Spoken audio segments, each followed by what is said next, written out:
Present by Kalik Music, जय कालिक recording studio नलाटपुर मोहतौली Nepal.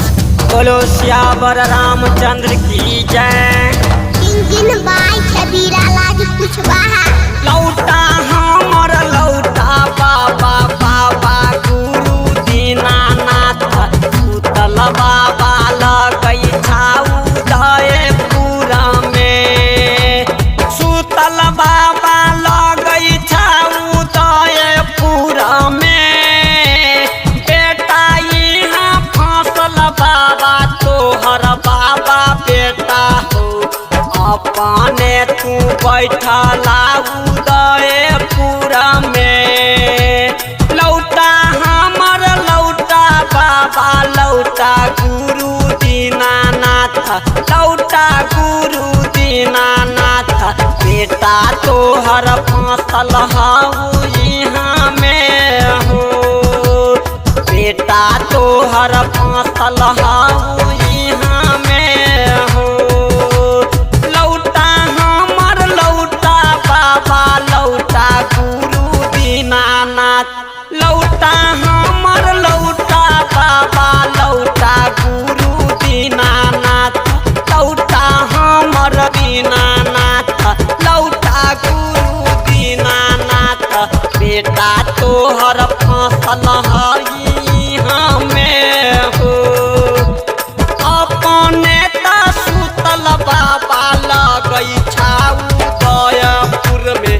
अपने उदयपुर में अपने त बैठल छाऊ दयपुर हो।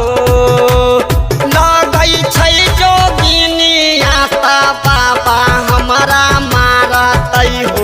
लगई छै हमारा त मारतई जोगिनिया हो। मारतई जोगिनिया हो। बाबा छोड़ भागला उदयपुर हो।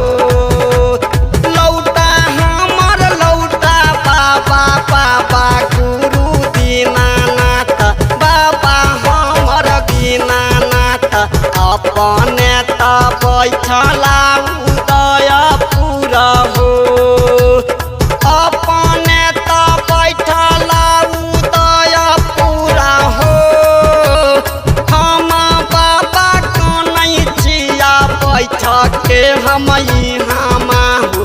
कहिया ले बाबा बाई हम हो। कहिया ले बाबा बाई हम हो।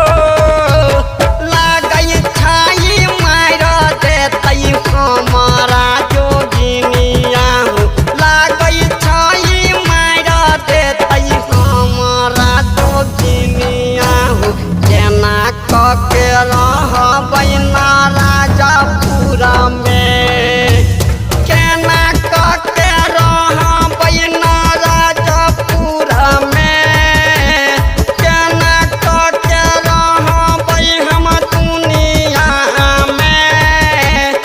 अपने त अइयौ बाबा अहाँ गुरु दीनानाथ अहाँ गुरु दीनानाथ। देख लेलियै छारी छारी छारीदार हो। कहाँ गेला किया भेला बाबा गुरु दीनानाथ बाबा गुरु दीनानाथ। खेलतई बौआ कारिक बौआ हो। खेलतई बाबू यई कारिक बौआ हो। कहाँ जाके बैठला बाबा अपने हो गुरु